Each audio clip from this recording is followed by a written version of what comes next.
Bismillahirrahmanirrahim. Assalamu alaikum students. My name is Abdurrahman and I'm teaching you biology. Students, this session is continuity of the previous session जिसमें हम study करने जा रहे हैं about the renewable resources. इनकी details board पे देखते हैं.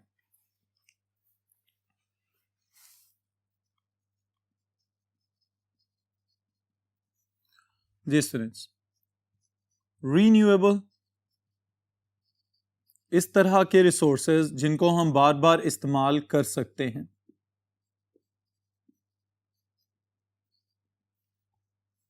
All right, number one, the resources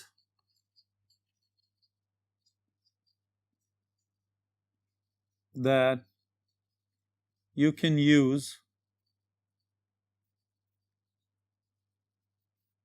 again and again. All right, they can be replenished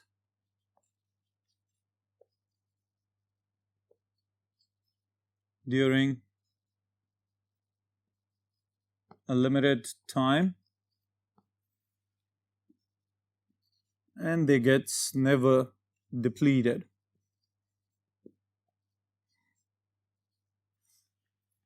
ji students, ये जो पॉइंट्स हमने यहाँ पे मेंशन किए हैं इनको समझ लें ज़रा गौर के साथ कि ये वो रिसोर्सेज हैं, कुदरती रिसोर्सेज हैं कि जिनको हम बार बार इस्तेमाल कर सकते हैं.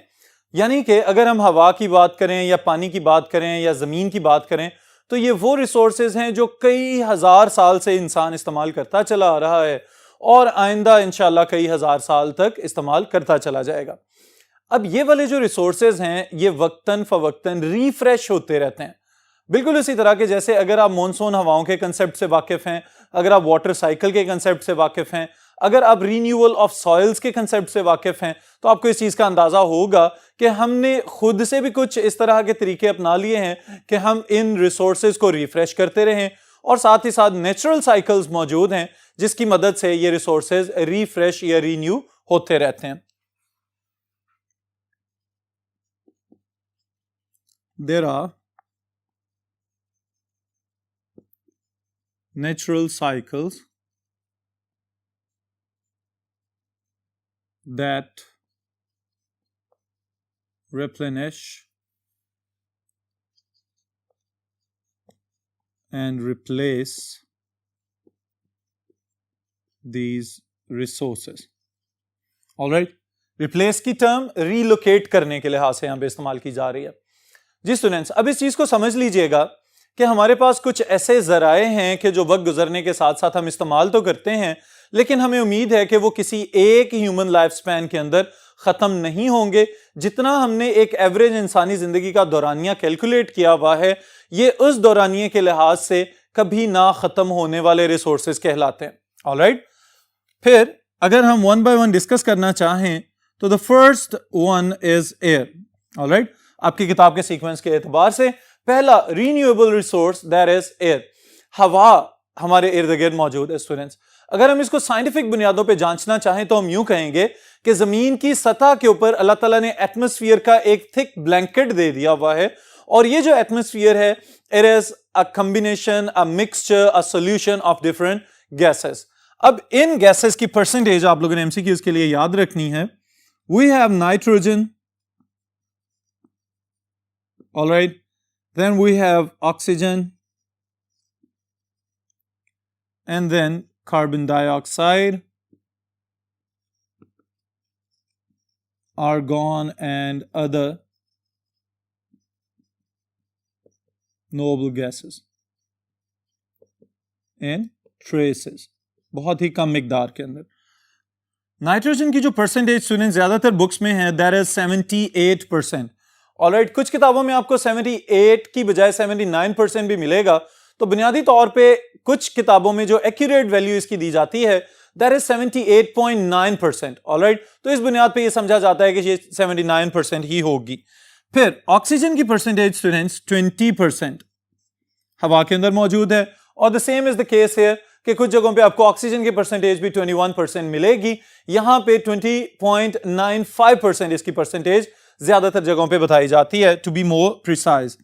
Carbon dioxide 0.03%. ऑलराइट, और इसमें हमने खुद ही इजाफा कर लिया हुआ है तो इसकी वैल्यू हमारी एक्टिविटीज की वजह से फ्लक्चुएट करेगी। नेचर में ये एटमॉस्फेयर में 0.03% ही मौजूद है। फिर उसके बाद स्टूडेंट्स जो नोबल गैसेस हैं वो ट्रेसेस की फॉर्म में मौजूद हैं, यानी बहुत ही कम मिकदार में। अब ये सारी गैसेस मिल के एटमॉस्फेयर या एयर बना रही हैं।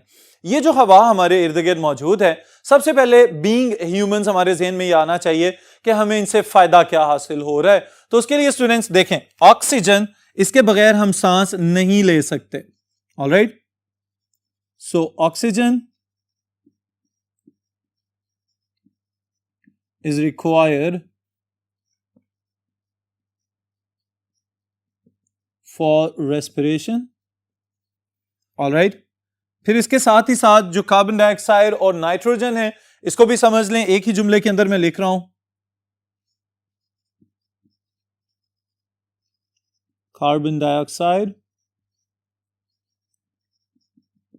And nitrogen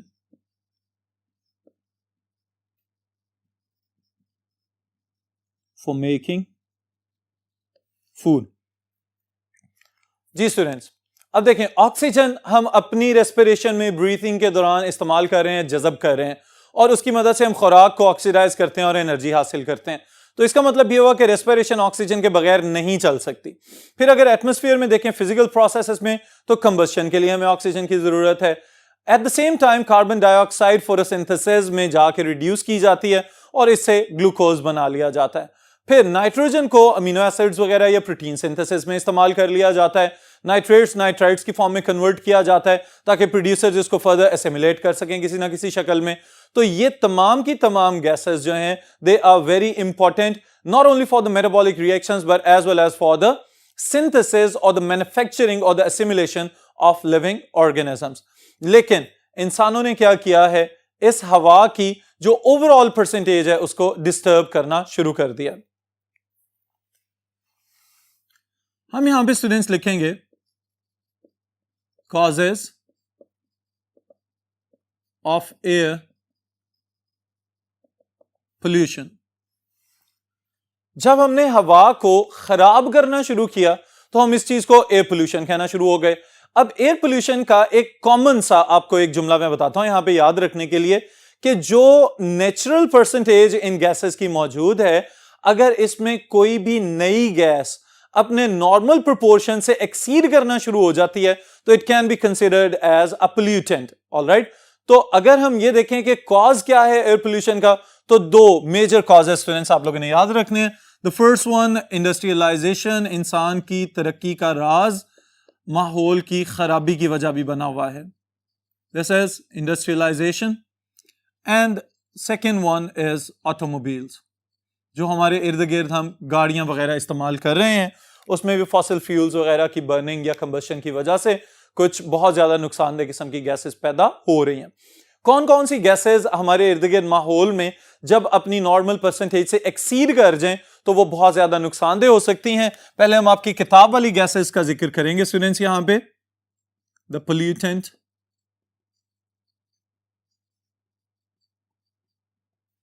gases are nitrogen oxides, carbon monoxide, all right, then we can add sulfur oxides, then hydrocarbons, all right, और फिर इसके साथ हम शामिल कर सकते हैं CFCs, क्लोरोफ्लोरोकार्बन्स। अब स्टूडेंट्स, ये तमाम गैसेस वो हैं कि जिनकी मिकदार अगर एनवायरनमेंट में बढ़ रही है तो उसकी वजह से हमारे अंदर बहुत सारे रेस्पिरेटरी प्रॉब्लम्स जन्म ले सकते हैं, और ना सिर्फ हम बल्कि प्लांट्स और बाकी ऑर्गेनिजम्स जो एनिमल्स या बर्ड्स वगैरह मौजूद हैं एनवायरनमेंट में, उनको भी बहुत ज्यादा नुकसानात हो सकते हैं। तो इस वजह से इनको हम कहते हैं these are the pollutant gases. अब इन पोल्यूटेंट गैसेस के और भी कॉन्सिक्वेंसेज हो सकते हैं अगर हमने इनको कंट्रोल करना शुरू नहीं किया, तो बहुत ही खतरनाक किस्म के मसाइल जिनका आगाज तो दुनिया पे हो चुका हुआ है, लेकिन अगर खुदा न खास्ता इनके मैग्नीट्यूड में इजाफा होता है तो शायद फिर सर्वाइवल मुमकिन ना रहे। और उसके लिए स्टूडेंट्स आपके फेमिलियर वर्ड्स हैं कॉन्सिक्वेंसेज, यानी कि नताइज क्या क्या हो सकते हैं। The first one is the greenhouse effect.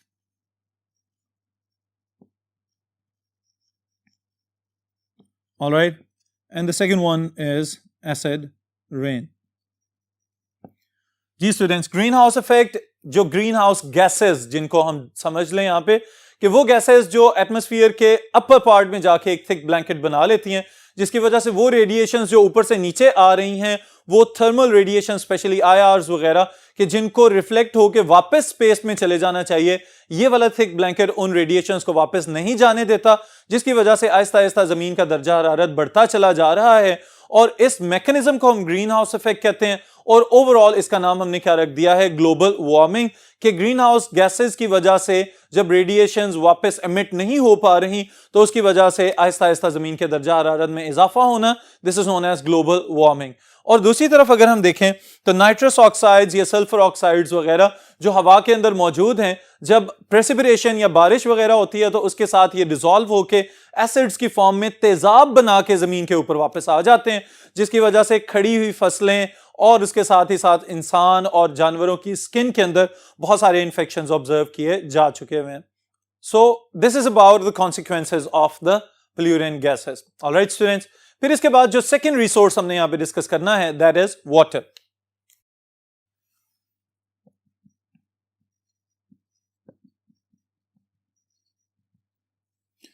Ji students, water another very very important natural resource कि इसके बगैर लाइफ की एग्जिस्टेंस पॉसिबल ही नहीं है। अगर हम इर्द गिर्द देखें स्टूडेंट्स, तो बाकी जो दो रिसोर्सेज यानी हवा और मिट्टी हैं, उनका भी major constituent itself it is water. हवा के अंदर वाटर वेपर्स की परसेंटेज मौजूद होती है हमेशा, इसी तरह सॉइल के अंदर जो है सॉइल वाटर मौजूद होता है।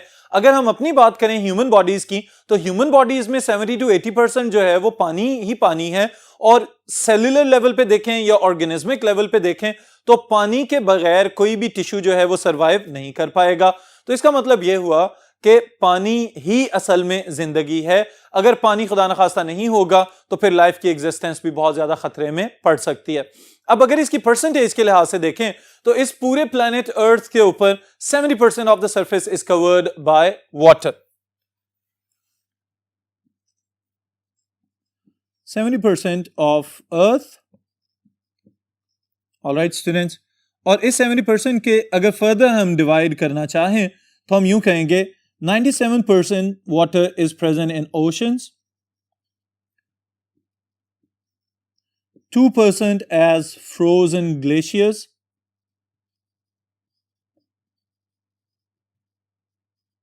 all right, and 1% water is as fresh water,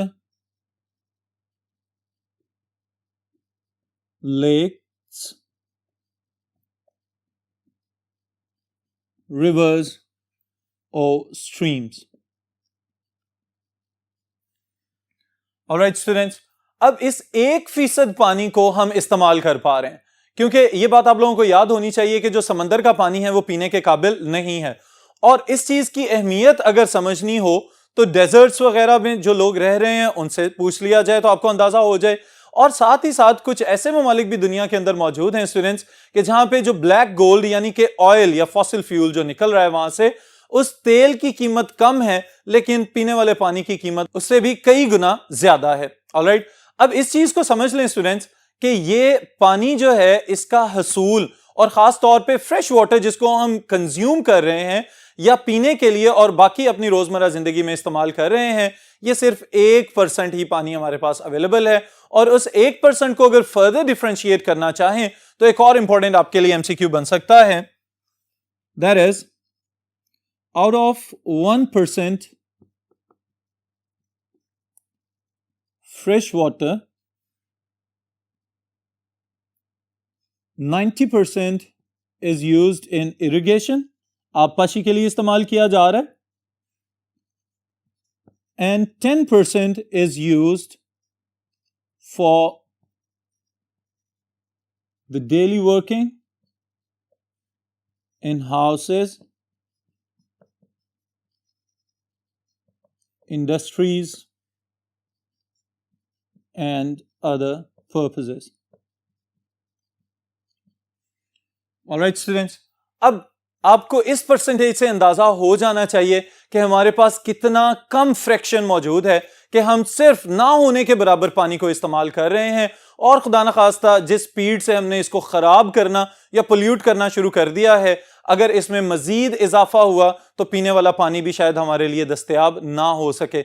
इस चीज का अंदाजा स्टूडेंट्स इस बात से आप लगा लें कि चंद साल पहले तक आपको पीने का पानी जो घरों में मौजूद है वहीं से ही हम पी लिया करते थे, लेकिन अब वक्त गुजरने के साथ साथ हमने पोल्यूट किया और हमारे घरों में जो फ्रेश वाटर सप्लाईज मौजूद हैं उस पानी को अब हम नहीं पी सकते।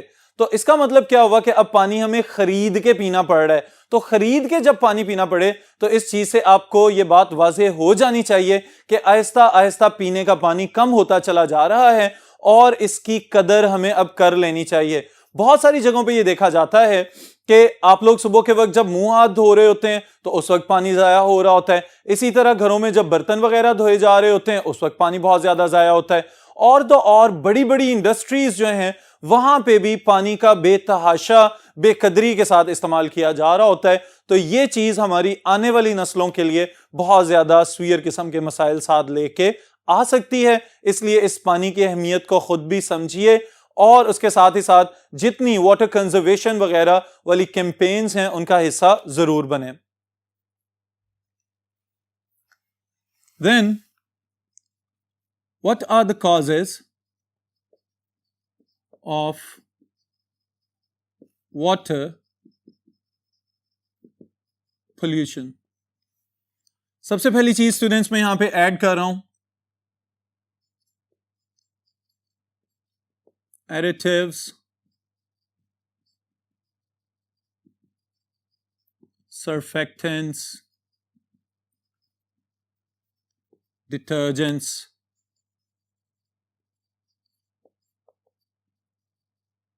coming from houses, alright, sewerage में शामिल हो जाते हैं और फिर उसके साथ पानी को खराब कर रहे हैं। Then are the industrial effluents, फिर उसके साथ ही साथ pesticides, insecticides and fertilisers. Alright, अब स्टूडेंट्स ये जो सारे फैक्टर्स हमने यहां पे मेंशन किए हैं आपको इस चीज से अंदाजा हो जाना चाहिए कि हमारे पास जो घरों से निकलता हुआ पानी है उसको भी हम इस तरह से खराब कर देते हैं कि शायद वो किसी दूसरे जानदार के लिए इस्तेमाल के काबिल ना रहे। ऑलराइट, क्योंकि उसमें डिटर्जेंट्स या इस तरह के सर्फेक्टेंट्स या केमिकल्स शामिल हैं जो यूट्रोफिकेशन का बायस बनते हैं और उसकी वजह से कोई एक लाइफ फॉर्म तो बहुत ज्यादा बेनिफिट ले सकती है जैसे कि साइनोबैक्टीरिया या एल्गा वगैरह, लेकिन उसकी वजह से और बहुत सारी लाइफ फॉर्म्स का नुकसान हो जाता है। देन जो सेकंड पॉइंट यहां पे ऐड किया गया है दैट इज इंडस्ट्रियल एफ्लुएंस। बहुत सारी फैक्ट्रीज हमारे इर्द गिर्द ऐसी मौजूद हैं कि जो अपने सारे के सारे केमिकल वेस्ट वगैरह उनको डिसॉल्व कर देते हैं पानी के अंदर, नदी नालों के अंदर। इसी तरह से उन्होंने शामिल किया हुआ है कि वो पानी के साथ बह के उन वाटर रिजर्वायर्स को ओवरऑल पोल्यूट कर देते हैं और फिर हम भी उसको इस्तेमाल करने के काबिल नहीं रहते। Then are the pesticides, insecticides and fertilisers. आबपाशी में या ज़राअत में इन केमिकल्स का बहुत ज्यादा अहम किरदार है कि फर्टिलाइजर्स जो हैं वो कुदरती खाद का मुतबादल बना लिए गए और पेस्टिसाइड्स इंसेक्टिसाइड्स जो हैं वो हार्मफुल हशरात को या पेस्ट वगैरह को ख़त्म करने के लिए इस्तेमाल किए जा सकते हैं, लेकिन एट द सेम टाइम जो वाटर टेबल है उस जगह का उसके अंदर डिसॉल्व होकर ये उस पानी को कंज्यूमेबल नहीं रहने देते, तो हम इस पानी को फिर बाद में इस्तेमाल नहीं कर सकेंगे। ये सारी डिस्ट्रीब्यूशन तो स्टूडेंट्स आपके सामने आ गई है about the fresh water.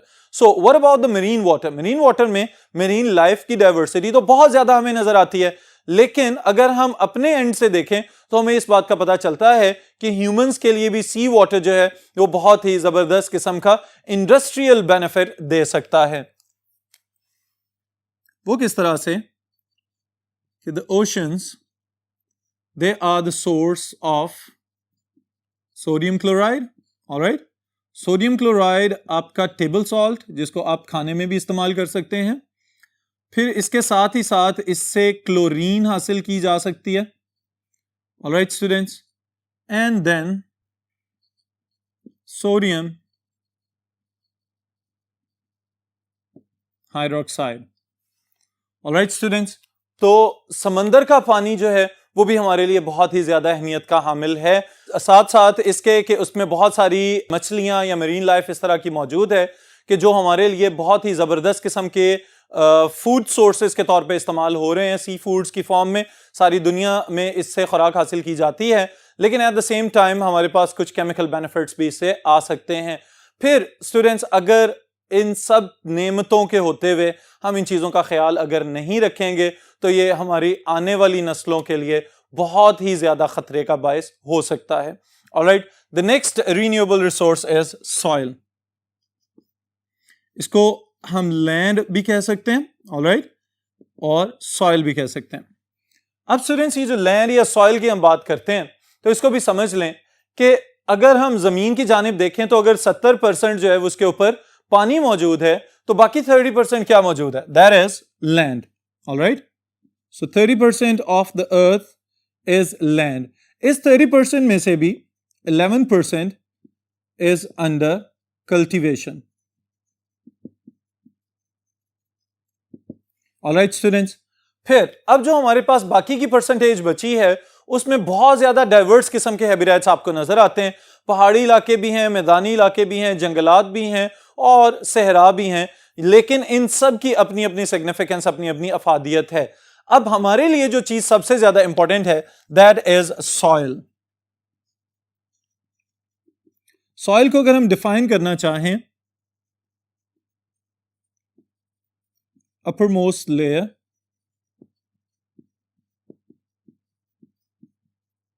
of Earth's crust. All right, students, this is ocean. अब ये जो uppermost layer की हम बात कर रहे हैं, किसी भी जगह पे जो खुश्की हमें नजर आती है उसको तो हमने कह दिया लैंड। उस लैंड की भी जो सबसे ऊपर वाली लेयर है उसको कहते हैं क्रस्ट, और इस क्रस्ट वाली जो सबसे ऊपर एक बारीक सी लेयर बन रही है, this is known as soil. Alright, अब ये जो सॉइल है स्टूडेंट्स, ये बहुत ज्यादा डिफरेंट इकसाम के टेक्सचर्स पे मुश्तमिल हो सकती है। क्लेई सॉइल या सैंडी सॉइल या इसी तरह से और डिफरेंट टेक्सचर्स हो सकते हैं। अब इसके अंदर क्या क्या चीजें मौजूद हैं वो आपको पता होनी चाहिए कि soil water, soil air, soil के अपने पार्टिकल्स और डिसॉल्व्ड इनऑर्गेनिक और ऑर्गेनिक सब्सटेंसेस इसमें मौजूद हैं। ये सब कुछ मिल के सॉइल बना रहा है। ऑलराइट, अब मिट्टी हमारे लिए किस तरह से इंपॉर्टेंट है इस चीज को भी समझ लें कि सबसे पहली और सबसे अहम चीज किसी भी फूड चेन की, they are the producers, and the producers they always get their nutrients and anchorage from the soil. Nutrients and encourage.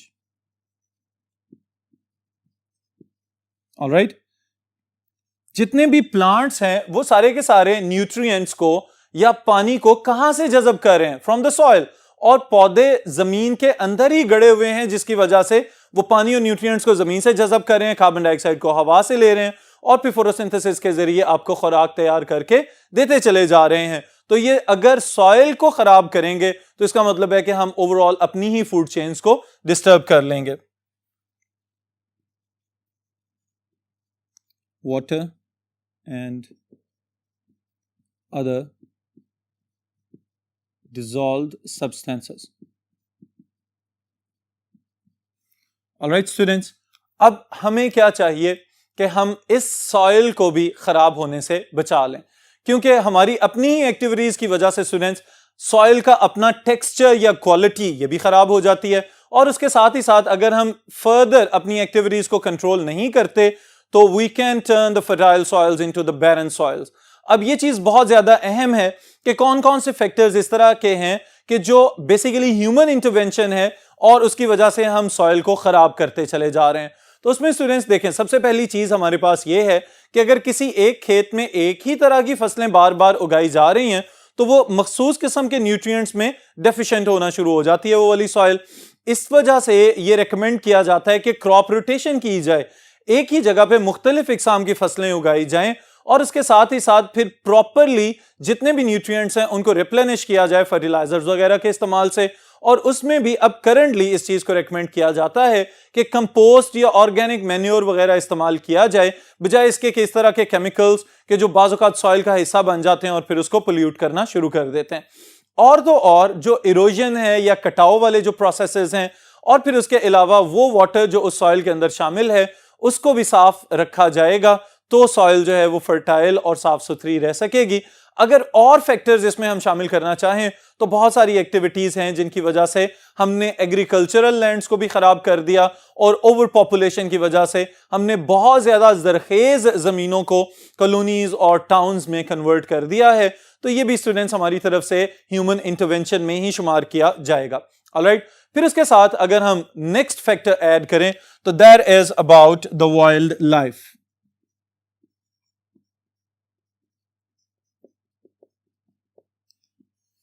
Ji students, wild life is another renewable resource. Alright, लेकिन यहां पे मैं एक जुमला जरूर लिखूंगा and that is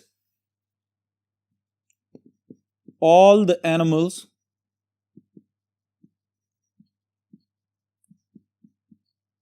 and plants that are not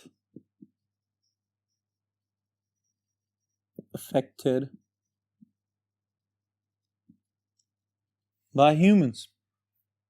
alright, अब ये चीज समझने से ताल्लुक रखती है कि आमतौर पे हमारा ये ख्याल है कि वाइल्ड लाइफ वो है जो हम चिड़ियाघरों वगैरह में जाके देख लेते हैं या सफारी पार्क्स वगैरह में जाके देखते हैं। वो उसका नमूना जरूर है, उसका मुजाहिरा जरूर करते हैं वहां पे जानदार जो रह रहे हैं, लेकिन स्टूडेंट्स वाइल्ड लाइफ से बुनियादी तौर पे मुराद क्या है कि ये वो वाली ट्रू नेचुरल लाइफ है कि जिसको अभी तक इंसान ने मुतासिर नहीं किया हुआ। क्योंकि अगर ह्यूमंस इन्फ्लुएंस करना शुरू कर दें, इनको मुतासिर करना शुरू कर दें, तो इसका मतलब होगा कि अब वो वाइल्ड नहीं रहे, क्योंकि इंसान की एक्टिविटीज में एक बहुत ही जबरदस्त किस्म की बारीक लाइन अगर हम खींचना चाहें तो इंसान ने क्या किया है, खुद से ही तय करना शुरू कर दिया कि कौन से एनिमल्स ठीक हैं और कौन से एनिमल्स ठीक नहीं हैं, किस तरह की वाइल्ड लाइफ मेंटेन होनी चाहिए, किस तरह की वाइल्ड लाइफ मेंटेन नहीं होनी चाहिए, किस तरह के प्लांट्स को हमने ज्यादा प्रोपगेट करना है और किस तरह के प्लांट्स को हमने खत्म करना है। तो ये जो सेल्फ डिसीजंस बनाए हुए इंसान ने, इसकी वजह से बहुत ज्यादा नेचुरल ज़खायर जो हैं उनको हम अब तक नुकसान पहुंचा चुके हुए हैं। लेकिन अब बहुत सारी एक्टिविटीज, स्पेशली बहुत सारी ऑर्गेनाइजेशंस इस तरह की एक्टिविटीज ऑर्गेनाइज कर रही हैं कि बाकी लोगों में भी अवेयरनेस फैले और वो लोग जो अपनी मर्जी से ही वाइल्ड लाइफ को मेंटेन करना शुरू हो चुके हुए थे उनको भी अंदाजा हो कि वाइल्ड लाइफ है क्या और टेम्ड ऑर्गेनिजम्स या एनिमल्स में क्या फर्क होता है। तो यहां पे इस चीज का जरूर ख्याल रखा जाए कि वाइल्ड लाइफ उतनी देर तक नेचुरल रिसोर्स है कि जब तक हम उसे रीन्यू होने का मौका देंगे, क्योंकि हम उसको क्या कह रहे हैं कि it is a renewable natural resource. अगर आप इस तरह के एनिमल्स को उठा के खाना शुरू कर दें या तमाशों में या सर्कस में इस्तेमाल करना शुरू कर देंगे तो फिर वो कतन वाइल्ड नहीं रहेंगे। और फिर अगर उनकी डिमांड सोसाइटी में किसी वजह से बढ़ना शुरू हो जाती है तो इसका मतलब है कि आपने ओवरऑल वाइल्ड लाइफ को खराब कर दिया है। और वाइल्ड लाइफ में से किसी एक प्लांट या किसी एक कंज्यूमर को निकालने का मतलब है कि आपने उस जगह की पूरी फूड चेन और फूड वेब को डिस्टर्ब कर दिया है। तो इस वजह से students, human activities now it is the time that they should be limited. हमें खुद से इस चीज का पता होना चाहिए कि हमारी डोमेन्स क्या हैं, हमने अपनी लिमिट्स खुद से डिफाइन करनी है कि क्या कहीं जिस तरह हम चाहते हैं कि हमारी पर्सनल लाइफ में कोई इंटरफेयर ना करे, कहीं हम एनिमल्स की पर्सनल लाइफ में या उनकी पर्सनल टेरिटरीज में बहुत ज्यादा इंटरफेयर तो नहीं करना शुरू हो गए। तो इन चीजों का जरूर ख्याल रखना चाहिए ताकि ये कुदरती वसाइल जो हमसे पहले आने वाले लोगों ने देखे अब हमारे पास मौजूद हैं, कहीं आने वाले वक्तों में ये थ्रेटन स्पीशीज से एंडेंजर्ड में और एंडेंजर्ड स्पीशीज से एक्सटिंक्ट स्पीशीज में फर्दर डिवाइड ना होते चले जाएं और फिर हम सिर्फ तस्वीरों और शक्लों और मुख्तलिफ किस्म के नमूने बना बना के ही अपने आने वाले बच्चों को इस तरह की चीजें ना दिखाते रहें। आप सब इस चीज पे जरूर सोचें, दूसरों को भी इस चीज की जरूर ताकीद करें। All the things that we have right now from the nature we have to deliver it to the next generation. ये आप सबके पास अमानत है। ऑलराइट स्टूडेंट्स, फिर इंशाल्लाह ताला नेक्स्ट सेशन में नेक्स्ट टॉपिक के साथ मुलाकात होगी।